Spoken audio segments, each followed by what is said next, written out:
नमस्कार, आप देख रहे हैं बिस्तक। मैं हूं आपके साथ अर्णिमा द्विवेदी। सोने की कीमतें 2025 में ऐतिहासिक ऊंचाई पर पहुंच चुकी। साल की शुरुआत से अब तक 50% से ज्यादा का उछाल आ चुका है, लेकिन इस सुनहरी चमक के पीछे भारत की अर्थव्यवस्था पर बढ़ता दबाव भी छिपा है।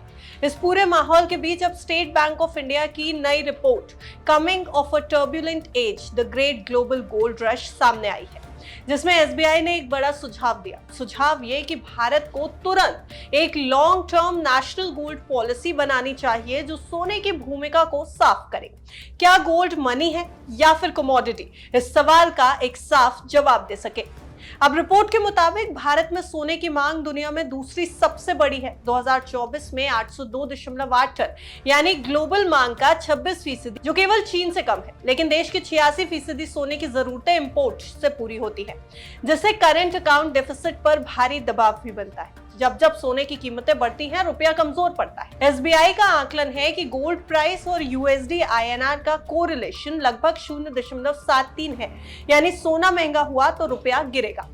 अब सोने की कीमतों में बढ़ोतरी का असर सरकारी योजनाओं पर भी दिखाई देने लगा है। सरकार को करीब 93,284 करोड़ रुपए का नुकसान केवल सोवरेन गोल्ड बॉन्ड्स यानी एसजीबीज पर झेलना पड़ रहा है, क्योंकि सोने की मौजूदा कीमतें रिडेम्पशन वैल्यू को बहुत ऊपर लेकर के चली गई है। यानी निवेशकों ने भले मुनाफा जरूर कमाया हो, लेकिन सरकार की जेब पर सोने की बढ़ती कीमतों के कारण बोझ बढ़ गया। तो अब ये सब कुछ पॉइंट आउट करते हुए एसबीआई की एक सख्त राय आई, जिसमें कहा गया कि अब वक्त आ गया है कि भारत तय करे सोना आखिर है क्या, एक कमोडिटी या फिर पैसा। 1978 से अब तक की पॉलिसी में हमेशा जनता को फिजिकल गोल्ड से दूर रखने की कोशिश हुई, पर कोई लॉन्ग टर्म सॉल्यूशन नहीं निकला।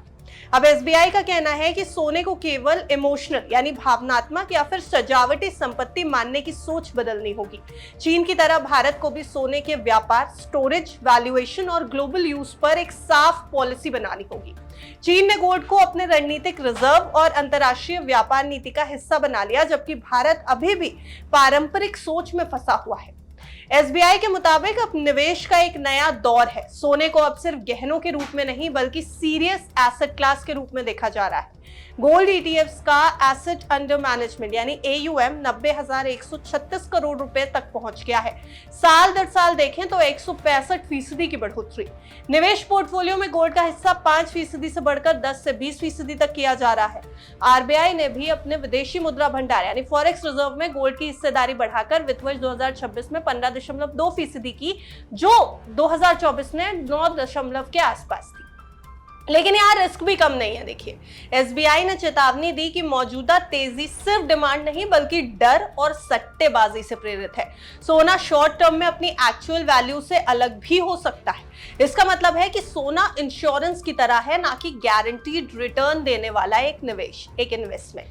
एसबीआई का एक सुझाव है, वो भी आपको बताते चलते हैं। तो एसबीआई का सुझाव यह है कि नई पॉलिसीज में कुछ चीजें शामिल होनी चाहिए, जैसे गोल्ड आधारित पेंशन योजनाएं, रिसाइकलिंग और लोकल माइनिंग को बढ़ावा, डोमेस्टिक गोल्ड स्टोरेज और ट्रांसपेरेंट अकाउंटिंग सिस्टम। आपको बताते चले कि भारत में हाल ही में ओडिशा, मध्य प्रदेश और आंध्र प्रदेश में गोल्ड माइंस की खोज भी हुई, जो इंपोर्ट्स पर निर्भरता कम करने में मदद कर सकती है। तो कुल मिलाकर एसबीआई का कहना है कि दुनिया जब गोल्ड को एक रणनीतिक वित्तीय संपत्ति के रूप में परिभाषित कर ही रही है, डिफाइन कर ही रही है, तो भारत भी अब इसे भावनाओं की दृष्टि से देख रहा है।